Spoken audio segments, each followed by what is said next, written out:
Have you ever wondered how a financial advisor gets paid? By the end of this video, you will gain clarity about your personal retirement plan and have action items to secure your retirement. To learn more about securing your retirement and all the different elements you need to know, subscribe to our channel and hit the bell to be notified when we post a video every Monday. We have helped hundreds of our clients gain clarity and get on the path to a comfortable and happy retirement. Now it's your turn. Let's dive in. Welcome to our retirement in action episode. And we are so happy to have you with us today to talk about, again, another topic that we feel we get asked a lot. We feel that is important for you to understand. And that question is how do financial advisors get paid? I'll walk you through what kind of this looks like in a real meeting setting. You know, a lot of times people will come in and we'll talk and we'll have conversations, whether it be on phone or on Zoom or in the office. And what they'll say is at some point they'll say, well, this sounds really good. And we really like what you guys are talking to us about, but I need to understand, how do you get paid? And that is a good question. And the reason why is because there are a number of ways that a financial advisor could get paid.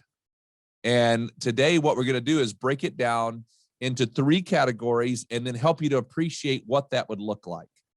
So if you took all the different ways that a financial advisor could get paid, you would break it down into three major areas. One is commission, meaning they're going to sell you a product, and when they sell the product, they're going to get a commission. The second area is what is called fee only, which means they sell nothing to you that is commission. Everything they do is going to be based on a fee. And then there is something that's in the middle called fee-based, which means they can assist you with products that are commission-based, and then they can charge fees. So we kind of want you to understand the premise of this particular episode is to help you to understand what to ask the advisor about and to understand what that means to you, so that you're all on the same page. And also, so there's nothing hidden. We think it's important for you to understand exactly how these things occur. So let's just handle the one that has probably been around the longest. Well, I will say it has been around the longest, and that is commissions.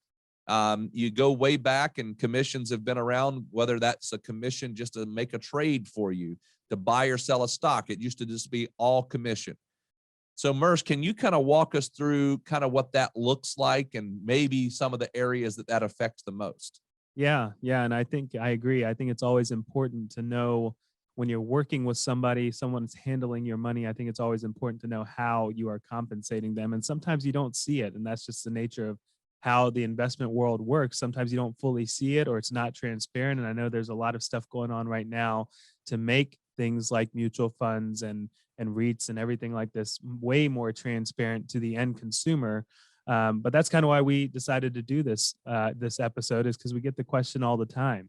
And so in the world of commissions, you know, you've probably heard some stories here and there about commissions being paid all over the place, and why to never go buy a commissionable product, because the advisor is really just trying to sell it just to make a commission. And that's not always the case. There are good products out there that are commissionable. We fully agree that, you know, and sometimes you just can't get around a commission. So in the world of insurance, that is a commissionable product, whether you're buying a life insurance plan or if you're buying an annuity. The insurance company is going to pay the advisor who sells it a commission, and that's part of, you know, the compensation to the advisor for going out and talking about their product. And then also not just selling it, but also they're getting paid that commission to service the product, as long as it's under their agent name. So sometimes when you buy an annuity, you're in that annuity from anywhere from 3, 5, 7, 12, 15 years. Well, the agreement with the insurance company is, hey, we're going to pay you commission, and it's your job now to service that client over the period of time that they're in that product. So life insurance, very similar, commission based. The advisor is going to either receive a commission up front, or they're going to receive a commission where they just they get a piece of it every single year, as long as you continue to pay your premiums and as long as you keep that life insurance what they call in force. So keeping it still alive. Then you've got the world of mutual funds, probably the most common investment for anyone. You've got mutual funds all over your 401k. You've got mutual funds if you go to a broker, and then you can go buy them yourself. So in the world of mutual funds, there's a couple, or really three major different types of mutual funds that you can purchase. You've got what they call A shares, B shares, and C shares. Your A shares are going to be commissionable. And typically what they're talking about there is a load or a upfront cost of entering into this mutual fund. And so let's say you go to an advisor and he says, hey, you should buy this mutual fund and it's a class A share, whatever it is. Well, that advisor is going to get a percentage right up front. So let's say, and I don't know what that number is. We don't work in the A share mutual fund world, but let's just say it's 5%. And so you put in $1,000 into this mutual fund. You're actually going to end up putting $950 into the mutual fund. That 5% is going as a commission to the advisor. Then you've got the B shares where they say it's a back end load fee where there is no upfront cost to getting into it. But then at the time of sale, so let's say you buy that $1,000 mutual fund, you actually put $1,000 in, you decide to sell it a few years later, there's going to be a back end load or a charge at the end of it that is going to go to the advisor. So a couple of different ways that a mutual fund has its commissions. Also, mutual funds have fees within it as well. And that's another way, is that rather than having an upfront or a back end load, the advisor could just get paid on an annual basis based on what the agreement is with the mutual fund and the broker dealer. And so it could just be an annual fee anywhere from 0.25% to 1% on average that the advisor is receiving as a annual commission rather than an upfront or a back end fee. And then you've got mutual funds out there that have no loads and no fees to them. And sometimes you may say, well, that's the best thing for me to do. And that's kind of the thought process out there in the world of investing. Let's try to reduce our fees as much as possible, but there's also caveats that come with that as well. Maybe the advisor isn't receiving a commission, but there are other fees within that, as well as you have holding periods to the mutual fund. And if you don't hold it for a certain period of time, then you're going to get charged essentially an early withdrawal penalty from the mutual fund. So once again, all we are saying is that once you decide to enter into a mutual fund or any commissionable type product, just be sure you do your research. Ask the question of, hey, how am I going to be paying you? We get that question asked all the time. And quite honestly, we don't mind that question. It's a very good question to ask you. It's good to understand what you're doing as you enter into that relationship with the advisor. Another big one is on the commissionable side is REITs. And REITs stand for Real Estate Investment Trust. And I'm gonna let Raiden take this one and kind of go through how this one works as far as how the advisor gets paid on it. Yeah, so there's really two ways that you can do the real estate investment trust. The most common is, again, a commission. And that means that if you put $100,000 into the real estate investment trust, the advisor is going to get paid a commission of, let's say, 3, 4, 5%. Now, in this particular case, it does not come out of your principal. It just that the real estate investment trust puts the money up front. They pay the advisor, but you as the person are required to leave your money there for a number of years. And that can vary based on the real estate investment trust.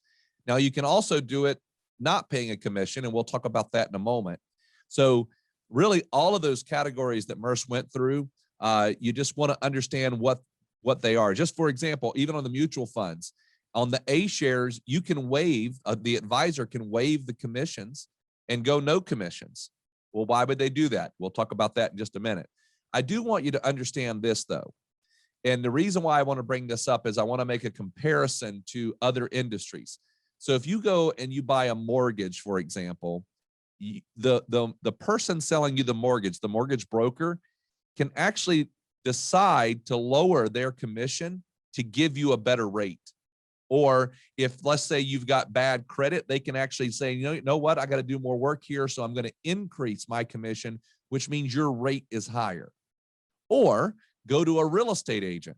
A real estate agent can say, you know what, I'm an excellent real estate agent, so I'm going to charge you more money because I have a bigger network and I can sell your house faster. And another mortgage broker, or I'm sorry, real estate agent might say, you know what, I'm really new. I want your business, so I'll cut my commission. In the financial services industry, in insurance, mutual funds, and real estate investment trust are all extremely regulated. So they have to get those commissions approved with the regulatory, and the agent in any one of those categories there's nothing they can do with it. They're going to get it no matter what. And it's going to be the exact amount that was approved. I just want you to understand there's no wiggle room there that an agent or somebody who's getting commissions could say, let's lower it and give you a better rate. That's just not possible. So wanted to say that. Now, let's move on to the next category. The next category is fee only. So fee only means that as an advisor, if I have that classification, I cannot be a part of earning money in any way other than a fee. I cannot help you with a product that gives me a commission. So if I am looking at your financial plan and we determine that, hey, you know what, you need life insurance, you need an annuity, you need, something that's commissionable that you can't get without paying a commission, then that advisor has to refer you to somebody else. They cannot be a part of the transaction, financially speaking. So it's very restricted to fee only. Now, there's a couple different types of fees. There are hourly fees, which means you come to the advisor and they say, hey, I'll help you, and I'm going to charge you $150, $200, $300 an hour, or whatever it might be, or a flat rate. Hey, to do this deal, I'm going to charge you $3,000 to be able to help you with your financial plan. And then there's what's called asset-based. And an asset-based fee means I charge you a percentage of the money that we are managing or the size of your estate, either one of those. If you make more money, then the advisor makes more money. If you make less money, the advisor makes less money. A lot of people like that because everybody's in the same boat. So two extremes there. One is commission only. They can't earn a fee legally. The other is fee only, and they cannot have that classification if they get commissions. So there's pros and cons there. One is they can only help you in those categories. They can't go outside of those two categories. Then there's a third area.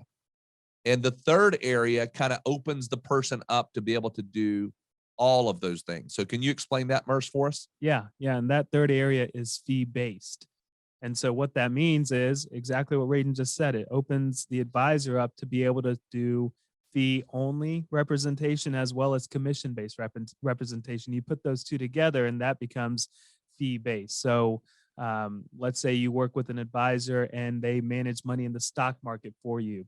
And they manage that for a percentage of the assets that are being managed. And then also they're, as a financial planner, they uncover the need for some life insurance. Or maybe you say, hey, I have this plan to give some money or leave some money behind to my kids, and I want to do that through life insurance. Well, a fee-only advisor would say, hey, I think that's great. It makes perfect sense. Unfortunately, I cannot sell that to you because I am fee-only. And he would have to refer you to someone else or a partner, something like that they have the ability to sell that life insurance plan to you. The fee-based person says, hey, I think that's a great plan. It makes perfect sense based on your wishes and based on your goals. And so let's take a look at some life insurance products that could possibly work out for you. And so they have the ability to do both, which comes in, I would say, very handy. As long as you're working with someone, in our opinion, needs to be a fiduciary.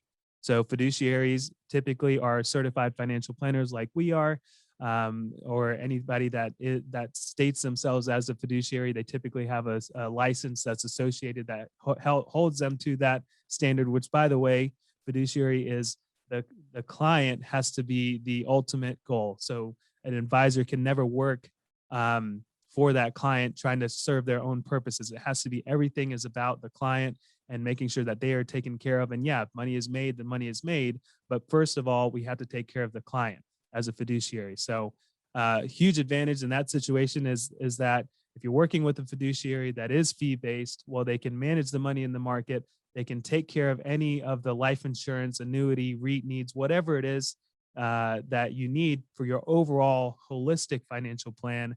And then it's all in one place. And then you don't have to go bouncing around between different advisors. So I see that as a major plus. Yeah, and the thing is that if you're working with a fee-based or even a fee-only advisor, anytime there's what's called a conflict of interest, they have to disclose it. So you take, for example, Merce and I, we work on what is called a fee-based arrangement. So that means we can do some things that are commission-based, and majority of what we do is based on a fee. But if we ever make a recommendation or we talk about a product like an insurance product, for example, that we get a commission, we have to fully disclose that to the client, let the client know exactly what's happening, why we're recommending it. And 99% of the time, we don't make that recommendation and say, you need to do that and try to sell it. We just say, hey, here's an option. Here's another option. You get to pick between those two options as to what you want, because you can do it over in the fee world and you can do it in the commission world.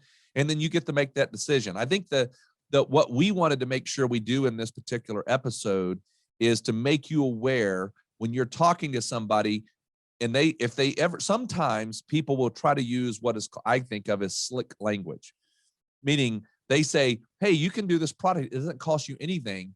The insurance company is taking care of me on the backside. That's called a commission. There's no reason to try to say that slick. It's built into the rate. So ultimately, it does cost you a little bit because they got to pay the commission out of it. So let's just understand how it works. And then as long as you know how you're paying for it, then that's okay. It's not, none of these are like saying that's evil or bad or whatever it is. Let's understand it. And none of these are superior. They're just different. So just understand those elements. But we hope this gives you a nice round understanding of fees and how to pay an advisor. We do recommend that if you want more information, visit our website, pomwealth.net. If you visit the blog page, we have a lot of articles. We'll have an article on this particular topic as well. So check that article out. Might help you to read through it and understand it a little bit better.